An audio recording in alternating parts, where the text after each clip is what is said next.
नगर पर्व न्यूज 24 बातमी सामान्य माणसाच्या हक्काची। ब्राह्मण समाजाची फसवणूक व दिशाभूल करणाऱ्या विश्वनाथ पोद्दार व उपाध्यक्ष विजय देशपांडे यांच्यावर कारवाई करावी अशी मागणी मुकुंद देवगावकर यांनी केली। सकल ब्राह्मण समाज नावाची जी संस्था आहे, जिच्या माध्यमातून सावेडीच्या भागामध्ये परशुराम भवन नावाची वास्तू बांधण्याचा त्यांचा प्रयत्न आहे, परंतु मुळात ज्या संस्थेने ती मागणी केलेली आहे ती संस्था कुठेही रजिस्टर नसून त्यांनी घेतलेली जागा ही शासनाची असल्यामुळे त्यावर शासनाने कोणताही निर्णय त्यांना दिलेला नाही, त्यांना ती शासनाने पालिकेने दिलेली नाही। त्यांचं म्हणणं असं की आम्हाला मिळालेलं आहे, परंतु असं कोणतीही कागदपत्रे उपलब्ध करून देत नाहीत।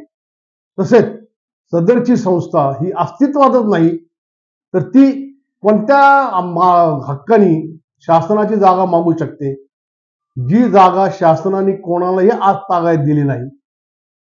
त्याच्यावर ते हक्क सांगत असतील तर भारतीय नागरिक या नात्याने सर्व शासकीय जमिनी ज्या आहेत त्या 1 इंचाच्या भागाचा मालक प्रत्येक नागरिकांच्या मालकीची जागा आहे।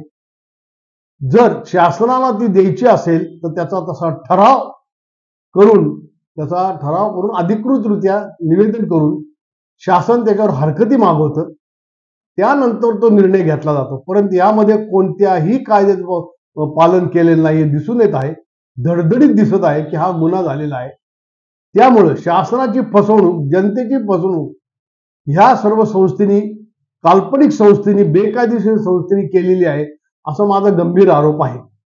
हा काही कोणत्या समाजाचा किंवा कोणत्या जातीचा विषय नाही, हा समस्त जनतेचा आणि सरकारी मालकीचा विषय असल्यामुळे याच्या बाबतीत शासनाने पूर्णपणे कायदेशीर कारवाई करावी आणि संबंधितांना गुन्हेगारी स्वरूपामध्ये त्यांच्यावर फौजदारी खटले दाखल करावेत, जेणेकरून भविष्यामध्ये अशा अनैतिक आणि चुकीच्या गोष्टी कोणत्याही समाजाकडून, कोणत्याही व्यक्तीकडून घडणार नाहीत, याची मी पूर्णपणे आपल्याला खात्री देऊ शकतो। तसेच हा विषय जो आहे हा अतिशय गंभीर आहे। अशा बऱ्याच संस्थांच्या बाबतीमध्ये नगर शहरामध्ये बरीच फसवणूक होत आहे असं मला कळालेलं आहे।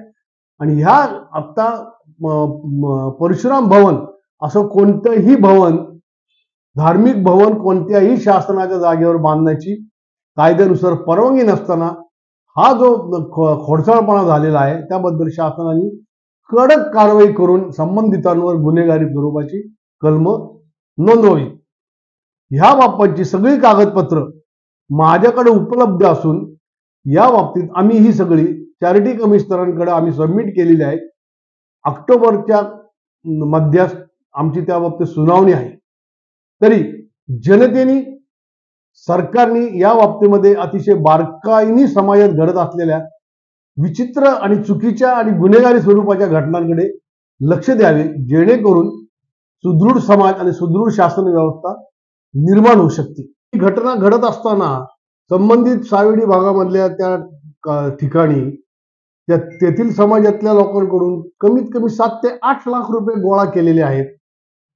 त्याचा कोणताही हिशोब हे द्यायला तयार नाहीत। अधिकृत नसल्यामुळे कशाचा त्याचा वापर आहे, कशाकरता गोळा केलेत त्याचा कुठेही उल्लेख नाही।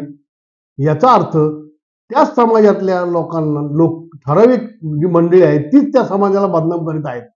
तर या बाबतीत समस्त ब्राह्मण समाजाने सुद्धा जागरूक राहून आपली बदनामी होऊ देऊ नये यासाठी सगळ्यांनी प्रयत्न करणं त्यांना माझी अगदी आग्रहाची मागणी आहे।